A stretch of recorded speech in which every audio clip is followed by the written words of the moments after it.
विनेश फोगाट और बजरंग पूनिया के आने से कितनी मजबूत होगी कांग्रेस? क्या पहलवानों को लामबंद कर पाएगी हरियाणा कांग्रेस? आखिर क्या कहता है हरियाणा का जातीय समीकरण? ओलंपिक पदक विजेता बजरंग पूनिया और महिला पहलवान विनेश फोगाट ने बीते शुक्रवार को हरियाणा विधानसभा चुनाव से पहले कांग्रेस का हाथ थाम लिया। कांग्रेस नेता राहुल गांधी से मुलाकात करने के बाद दोनों पहलवान आधिकारिक रूप से पार्टी में शामिल हो गए। इन दोनों के कांग्रेस पार्टी ज्वाइन करने के बाद से सबसे बड़ा सवाल यह है कि आखिर इन दोनों पहलवानों के आने से कांग्रेस को इसका चुनाव में कितना फायदा मिलेगा। दूसरे शब्दों में कहें तो कांग्रेस में इन दोनों खिलाड़ियों के शामिल होने से बीजेपी को कितना बड़ा झटका लगेगा। तो आइए उचित आकलन करते हैं। बीजेपी को लग सकता है बड़ा झटका।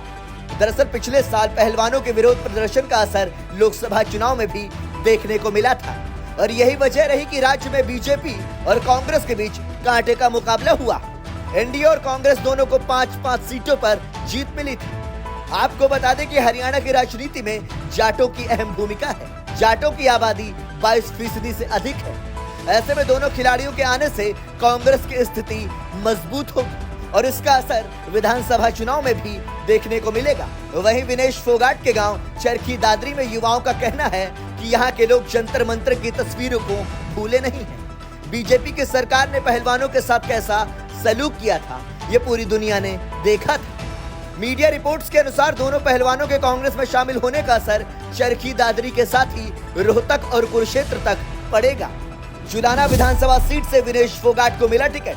हरियाणा विधानसभा चुनाव के लिए कांग्रेस ने जींद के जुलाना विधानसभा सीट से ओलंपियन विनेश फोगाट को मैदान में उतारा है। विनेश फोगाट के मैदान में आ जाने से जुलाना में मुकाबला दिलचस्प होने के पूरे आसार हैं। यहाँ से 2019 के विधानसभा चुनाव में जेजेपी के नेता अमरजीत टांडा ने चुनाव लड़ा था और वो 24,193 वोटों के बड़े अंतर से बीजेपी के उम्मीदवार को करारी शिकस्त दी थी। विनेश के चुनावी मैदान में उतरने से जुलाना विधानसभा से कांग्रेस मजबूत दिखाई दे रही है। आपको बता दें कि विनेश फोगाट आगामी रविवार को जुलाना में अपना प्रचार अभियान शुरू करेंगी, जहां पर वो अपने पति सोमवीर राठी के पैतृक गांव बख्ताखेड़ा में पंचायत को संबोधित करेंगी। वहीं जुलाना विधानसभा सीट अब एक हॉट सीट बन गई है। जाटलैंड की सीट पर हमेशा क्षेत्रीय पार्टियों जैसे आईएनएलडी और जेजेपी का प्रभाव रहा है, लेकिन विनेश और बजरंग के कांग्रेस में शामिल होने से पार्टी को जाट वोट बैंक को मजबूत करने में मदद मिलेगी, जो राज्य की कुल जनसंख्या का तकरीबन 22 से 24% है।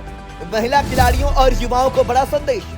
राजनीति के जानकारों का मानना है कि विनेश के कांग्रेस में आने से महिला वोटरों को, खासकर युवा लड़कियों को भी कांग्रेस की तरफ से एक संदेश जाएगा। पार्टी विनेश और बजरंग के जरिए जाट वोटरों में मजबूती के साथ ही महिलाओं के अलावा युवाओं और खिलाड़ियों को भी अपने पाले में लाने में कामयाब होती दिख रही है। इसका असर चुनाव पर दिखना स्वाभाविक है। पॉलिटिकल एक्सपर्ट्स का कहना है कि यदि महिलाएं स्थानीय राजनीति में अधिक सक्रिय होती हैं, तो राज्य में महिलाओं के मुद्दे जोरदार तरीके से उठाए जाएंगे। रेलवे की नौकरी से दिया त्यागपत्र। दरअसल कांग्रेस की सदस्यता लेने से पहले विनेश फोगाट ने रेलवे की नौकरी से त्यागपत्र दे दिया।